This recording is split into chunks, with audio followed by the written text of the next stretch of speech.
All right, so I'm going to give you guys a bonus post-fight review, and this is the post-fight review for Anthony Garnica versus Eros Correa. Putting in that overtime here on True School Sports.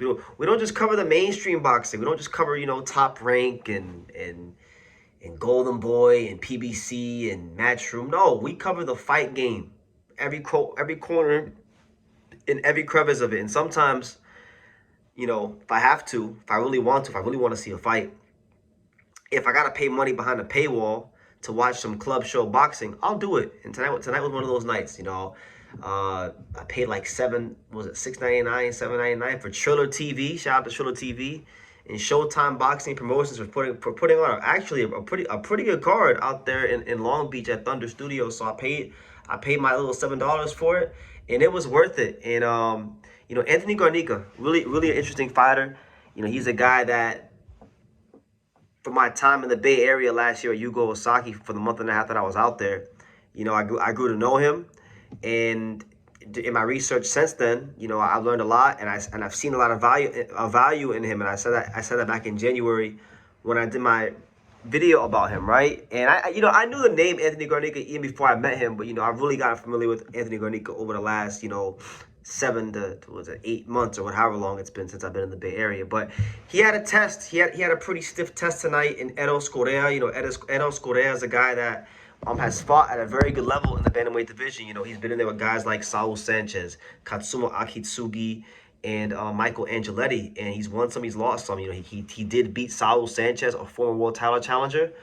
He barely lost to Katsuma Akitsugi, and he lost to Michael Angeletti. So it was a real test for Garnica, and this fight was going to be the determining factor to this point in his career on if he is a legitimate contender, if he is a legitimate player in the division, because it also was for a WBC Continental America's title, which would get him top 15 to 20 WBC ranking position, right, and put him on that path. It'd be that first real legitimate step towards world title glory that I know he's looking for, right?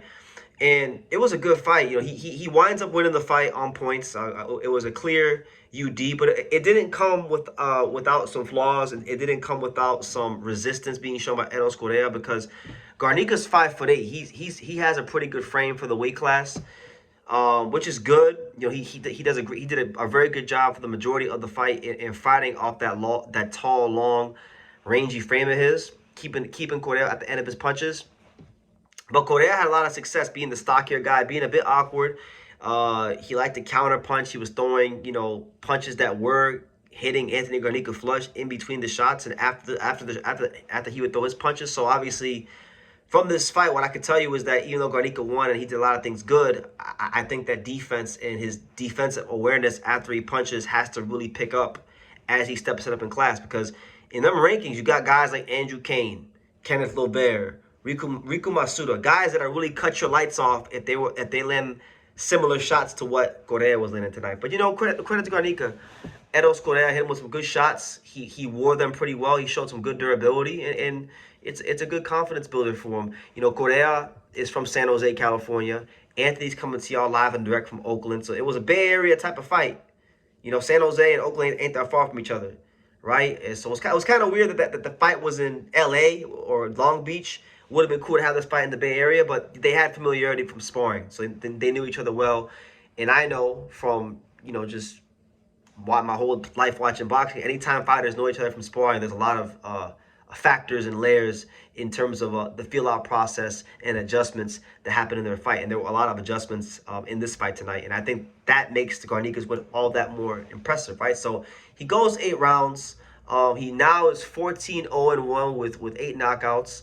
He's now the WBC Continental America's WBC champion, right? And that's going to get him ranking position. We know that right now in that division, the current champion is, Takuma in a way, a good fighter. And then we know it's very Asian-centric. You got guys like Tenshin Nasukawa, Riku Masuda, and Kenneth Lobert, and Yoshiki Takei, and Kazuto Ioka, a lot of Japanese fighters I'm familiar with. So look, there's a lot of interesting names in that top 15. If I gotta play matchmaker for a second and I get a chance to see Anthony Garnica in there with somebody, I want to see Anthony Garnica in there with either probably, I would say, give me him versus David Cuellar, who fought Nakatani. He was a former world title challenger, he got knocked out in 3 rounds by Junto. I think that'd be a good fight because he comes forward and will give Garnica the chance to box and be explosive down the middle. Yoshiki Takei, another hard punching southpaw. I think when you're at bantamweight and there's a lot of Japanese fighters, you're gonna have to get used to hard punching southpaw. So because at the top you got guys like Kenneth Levere, Rico Masuda, so I feel like he'd be a good, that'd be a good opportunity for him. And Takei has been a world champion, so I think that's a great opportunity for him to fight a world champion. But either way, look, a lot of building blocks in this fight. Good to see him get the opportunity to win a regional title, follow through on it.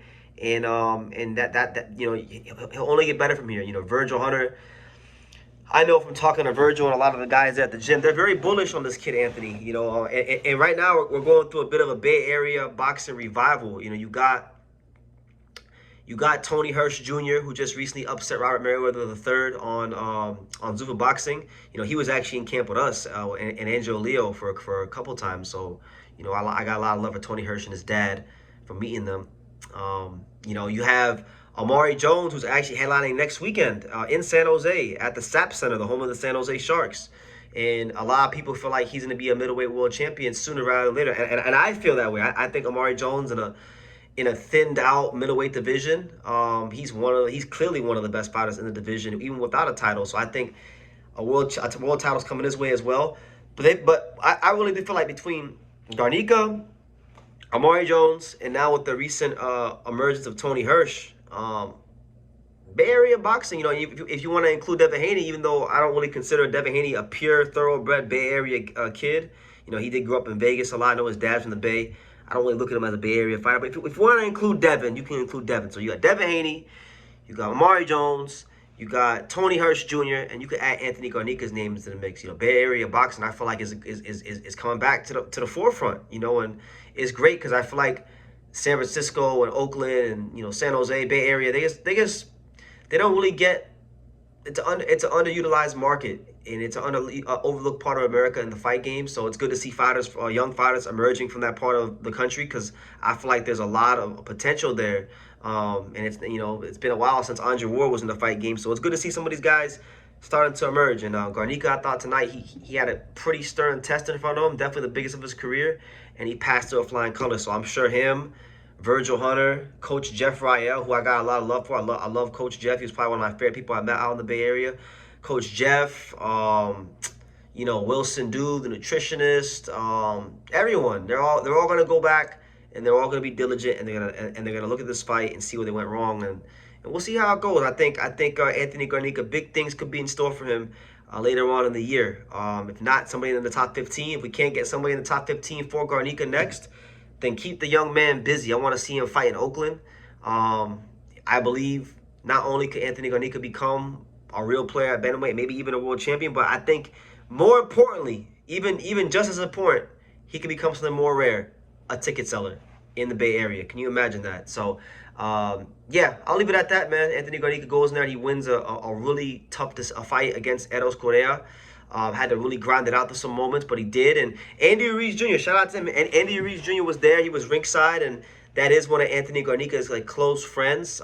In fact, Anthony Garnica has an Andy Ruiz logo tattooed on one of his arms, and so they're that close. And I've spoken to Anthony Garnica off the, not on camera but off camera about his relationship with Andy Ruiz. He was there and he was supporting his friend, and he was very animated in the commentary. So that was pretty cool to see from Andy Ruiz Jr. supporting his friend and things like that. And yeah, so if y'all are looking for a fighter you never heard of, that you feel that probably could be a name that could emerge from the United States below the featherweight division, you could add this young man's name to the list, Anthony Garnica from Oakland, California. So good performance. Leave your comments down below, guys. What do you guys think about Anthony Garnica? And if you had a chance, if you did what I did, if you watched a live stream on VipRo or you watched on Triller TV like me, let me know what you thought of the fight.